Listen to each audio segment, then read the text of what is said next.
Hello friends, তোমরা সবাই কেমন আছো? আশা করি তোমরা সকলেই ভালো আছো। আর আমিও খুব ভালো আছি আর তোমাদের সাথে নিয়েই ব্লগটা স্টার্ট করছি। আই হোপ আজকের ব্লগটা তোমাদের ভালোই লাগবে।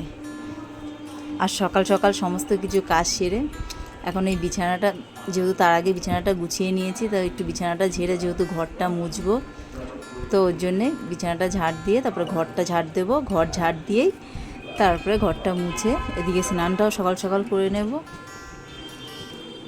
তারপর তো বোঝোই, স্নান করার পর পুজো টুজো দেওয়া, তারপর কত কাজ আছে। সবথেকে বড় কাজ কি? রান্নাটা। ঘরের সংসারের রান্নাটাই হলো সবথেকে বড় কাজ। তো রান্না করব। রান্না আজকে না অনেক দিন বাদে ইচ্ছে হলো যে এঁচোড় চিংড়ি খাওয়ার জন্যে। অর্থাৎ এঁচোড় চিংড়ি এর আগে একদিন খেয়েছিলাম, আর এটা সেকেন্ড দিন। তো এঁচোড় চিংড়ি, তা চিংড়ি মাছটা ফ্রিজ থেকে বের করে রেখেছি, ওটা ভিজিয়ে রেখেছি, এঁচোড়টা কাটা হয়নি। আর সত্যি এঁচোড় চিংড়ি এই টাইমটায় ভীষণ ভালো লাগে। হ্যাঁ, যখন দেখবে অঢেল তখন অতটা সেই টেস্টটা লাগবে না। তো এঁচোড় চিংড়ি অনেক দিন বাদেই তো খেতে তো নিশ্চয়ই খুব ভালোই লাগবে। আর প্রথম দিন করেছিলাম সেদিন না নিরামিষ করেছিলাম, চিংড়ি তখন ছিল না, হঠাৎ আনা হয়েছিল হঠাৎ। আর এঁচোড় মানে চিংড়ি দিয়েই বেশি ভালো লাগে। আর এমনিও নিত্য নতুন ধরো কোনো রান্না হোক, কোনো কিছুই হোক, আমার রান্না করতে ভীষণ ভালো লাগে। আর সবথেকে বড় জিনিস কি, মানে মন থেকে যেরকম রান্নার রেসিপি, বিশেষ করে মোমোটা আমাদের ঘরে খুব হয়। বেশিরভাগ তো চিকেন মোমোটা বেশি খেতে ভালোবাসে, ভেজ মোমোটা খুব কম। তাও আমি কী করি, ভেজ মোমোর সাথে সামান্য একটু চিকেন মানে পেস্ট করে সেটার মধ্যে দিই। অনেক সময় ডিমটাকে সেটাকে ভালো করে ভুজিয়া টাইপের করে সেই একসাথে মিক্স করে, তারপর সেটা হালকা করে একটু মানে সামান্য একটু তেল না দিলে নয়, সেটা হালকা করে ফ্রাই করে নিয়ে তারপর সেই মোমোটা করি।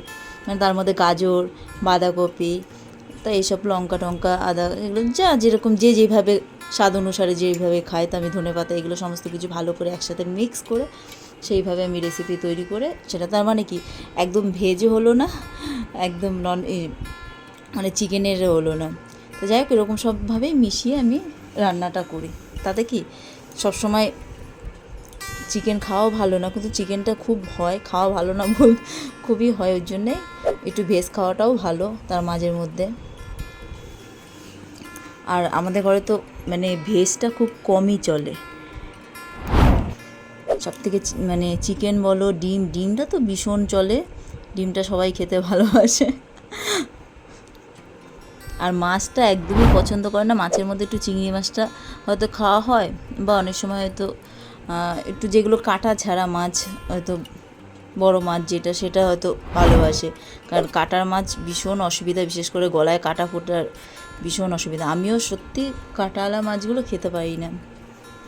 আর আরেকটা আছে ছোটো, যেটা মোরলা মাছ, ওটার আবার ঝাল খেতে ভীষণ ভালো লাগে। ওই মাছটা একদম যেটা ছোটো, সেটা হয়তো খুব কম, হয়তো মাসে একবার হয়তো আনা হয়, কি মানে ওটা ঝাল করলাম, বা অনেক সময় ভাপা করলাম, যেটাকে বলে মানে তোমার লাউ পাতা হোক বা কলা পাতার হোক, যেটা অ্যাকচুয়ালি পাতুরি বলে। তো যাই হোক, ব্লগটা আর বেশি একটা বড় করলাম না, তোমাদের সাথে কথা বলতে বলতে ঘরের কাজও হয়ে গেল। আর ব্লগটা যদি তোমাদের ভালো লাগে তাহলে লাইক, শেয়ার, সাবস্ক্রাইব অবশ্যই করো। তোমরা ভালো থেকো, সুস্থ থেকো। গুড বাই, দেখা হচ্ছে নতুন একটা ব্লগের সাথে।